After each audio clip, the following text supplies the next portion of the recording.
Hello मेरे प्यारे viewers, आप सब लोग कैसे हो? I hope you all are doing good. तो आप लोगों का फिर से एक बार स्वागत करती हूँ मेरी इस चैनल पे ब्रेन ब्लूम क्लासेस। तो आज है 2 दिसंबर और हम कवर करने वाले हैं पूरे असम करंट अफेयर्स। ठीक है, तो चलिए स्टार्ट करते हैं आज की session.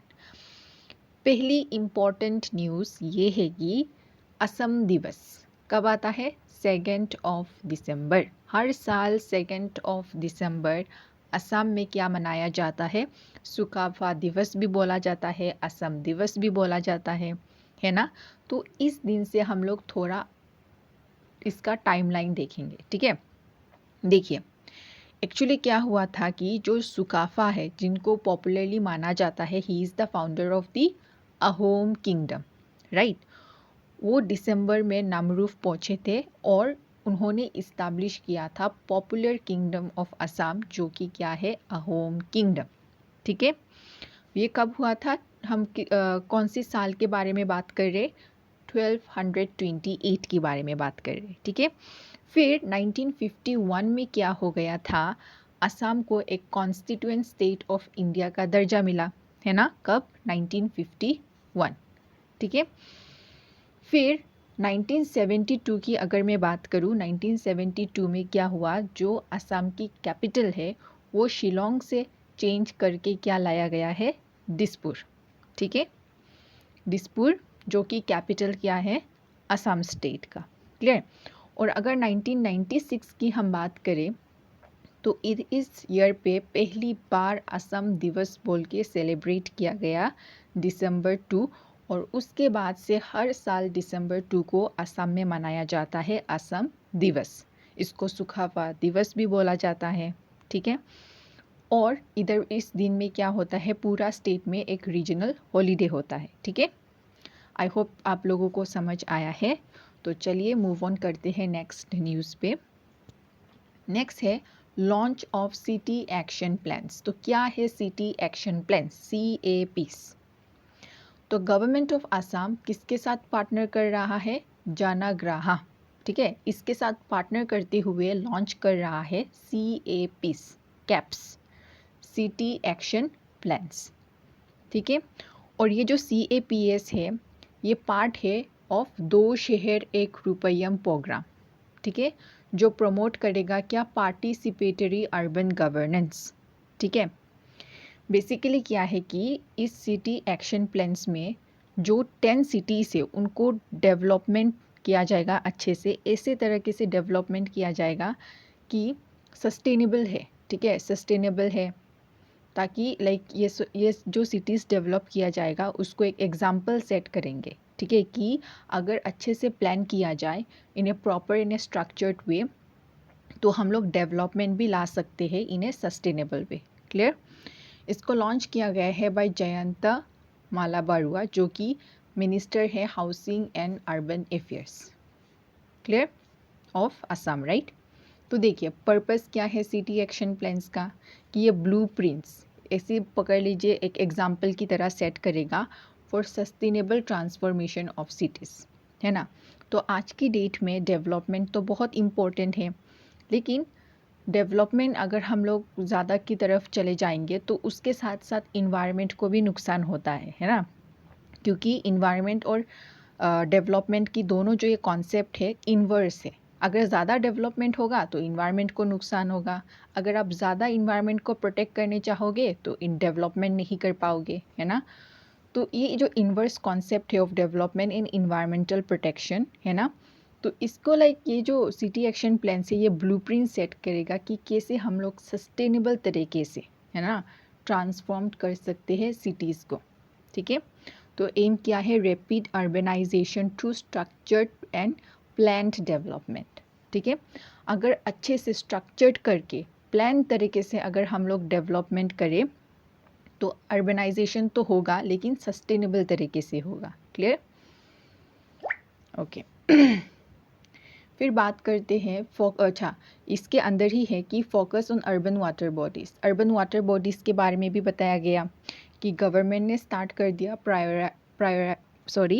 प्रायोराइटाइजिंग preservation of urban water bodies.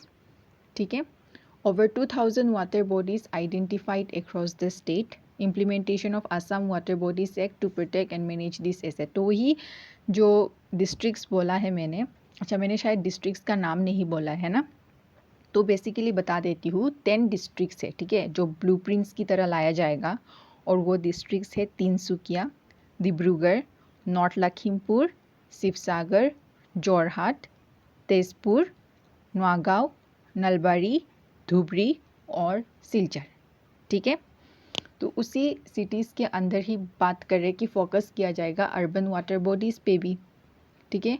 और इसके अंदर गवर्नमेंट प्रायोरिटाइज करेगा preservation of urban water bodies, ठीक है। और ये जो Assam urban water bodies act है, इसको इम्प्लीमेंट किया जाएगा ताकि प्रोटेक्ट किया जाए और मैनेज किया जाए ये एसेट, ठीक है। मेन गोल क्या है, कंजर्व किया जाए फॉर फ्यूचर जनरेशंस, ठीक है। तो it's a part of that, clear, okay. Next बात करते हैं Munin Barkotoki memorial trust has announce the winners of the 2025 writing fellowship. तो कौन है रिसिपिएंट, देखते हैं। पहला है डॉक्टर मेघना चौधरी, ठीक है, इनको ये फेलोशिप मिला है। ये कौन है, ये एक असिस्टेंट प्रोफेसर है department of folklore study Guwahati university. ये तो इम्पॉर्टेंट नहीं है, लेकिन इम्पॉर्टेंट उनका बुक प्रपोजल है, ठीक है। उनका बुक का प्रपोजल का नाम क्या है, elephants of Assam culture ecology and collective memory, ठीक है। इसी बुक प्रपोजल के लिए डॉक्टर मेघना चौधरी को ये फेलोशिप मिला है, क्लियर।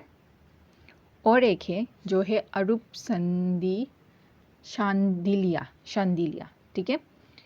ये बेसिकली सीनियर स्टाफ रिपोर्टर है दैनिक असम का, है ना। इनका बुक प्रपोजल का नाम क्या है, आसामर कृषि संस्कृति आरु परंपरा, ठीक है। इस बुक प्रपोजल के लिए अरूप आई माइट प्रोनाउंस रॉन्ग, शंदिलिया है ना, शंदिलिया, अरूप शंदिलिया को ये दिया गया है ये फेलोशिप, क्लियर। तो हम किस फेलोशिप के बारे में बात कर रहे हैं, मुनीन बरकोटोकी मेमोरियल ट्रस्ट, ठीक है। राइटिंग फेलोशिप के लिए ये बेसिकली क्या है, writing fellowship, okay. Moving on to next, तो रेज बेट, ये है Oxford word of the year. Rage bait का मतलब क्या होता है, ऐसी ऑनलाइन कंटेंट जो बनाया जाता है ताकि लोगों को गुस्सा दे, आउटरेज आ जाए। मैं एक एग्जांपल बताती हूँ, ठीक है। देखिए, एक रिसेंट एग्जांपल से ही इसको समझाती हूँ ये वर्ड रेज बेट। अब सब लोगों को पता है कि जब वुमेन्स क्रिकेटर जो है स्मृति मंदाना, है ना, तो जब उन्होंने वर्ल्ड कप जीता था तब उनकी जो क्या बोलूँ मैं, फियोंसी बोलूँ क्या, ठीक है, अभी के लिए बोलती हूँ, हाँ, जो पलश मुच्छल है, उन्होंने जैसे इतना अच्छे से उनको ट्रीट किया, जैसे उनको स्पेशल फील किया, करवाया, तो पूरा इंटरनेट में एक सेंसेशन फैल गया था ना। सब लोगों को इतना पसंद आ रहा था कि वाह, पूरा लोग तो कंपेयर कर रहे थे विराट कोहली और अनुष्का की तरह, पूरा कंपेयर कर रहे थे, है ना। तो उसी तरह मतलब ये चीज़ क्या होता, इतना वायरल हो गया था, सब लोगों को पसंद आ रहा था, तो वो एक अच्छा इमोशन दे रहा था, है ना। लेकिन सडनली जब लाइक रिसेंटली बहुत वायरल चल रहा था कि पलश मुच्छल ने उनके ऊपर चीटिंग किया, है ना, उनके ऊपर चीटिंग किया, उनका जो क्या वो जो चैट्स थे वो वायरल हुआ था किसी और के साथ। तो जब आपने पहली बार वो न्यूज़ देखा कि पलश मुच्छल ने स्मृति मंदाना के ऊपर चीटिंग किया, तो आपको कैसा फीलिंग आया था उसी वक्त, suddenly your emotion change, right. तो आपको सडनली एंगर की तरह भी आ सकता है कि इमोशन एंगर या आउटरीच की तरह आ गया ना। तो वो जो इमोशन आया है, ठीक है, वो जो फीलिंग आया था उसको हम बोलेंगे रेज बेट। ऐसा एक ऑनलाइन कंटेंट, ठीक है, जो बनाया गया है ऐसा ताकि आपको गुस्सा करा दे या आउटरीच। तो ये तो लाइक एक थोड़ा एक एग्जांपल मैंने प्रैक्टिकल वाला लिया है ताकि आप लोगों को ये कॉन्सेप्ट समझा पाओ। और भी आप ऐसा एक ले सकते हो कि कुछ ऐसा मतलब ऑनलाइन कंटेंट जो गलत भी हो सकता है, ठीक है, नेसेसरी नहीं है कि ये एग्जैक्टली करेक्ट हो, कुछ गलत भी हो सकता है, लेकिन एक ऐसा ऑनलाइन कंटेंट जो आपको जब आपने वो देखा, देखने के बाद आपको गुस्सा आया, आपको like you feel very bad, ठीक है, आपको इतना गलत लाइक अनकंट्रोलेबल गलत इमोशन आया, ठीक है, तो उस वाले इमोशंस, ऐसा वाला ऑनलाइन कंटेंट को हम लोग क्या बोलेंगे, रेज बेट। तो Oxford word of the year है क्या, रेज बेट, समझे, ठीक है। नेक्स्ट बात करते हैं हॉर्नबिल फेस्टिवल जो स्टार्ट हुआ है नागालैंड पे, ठीक है।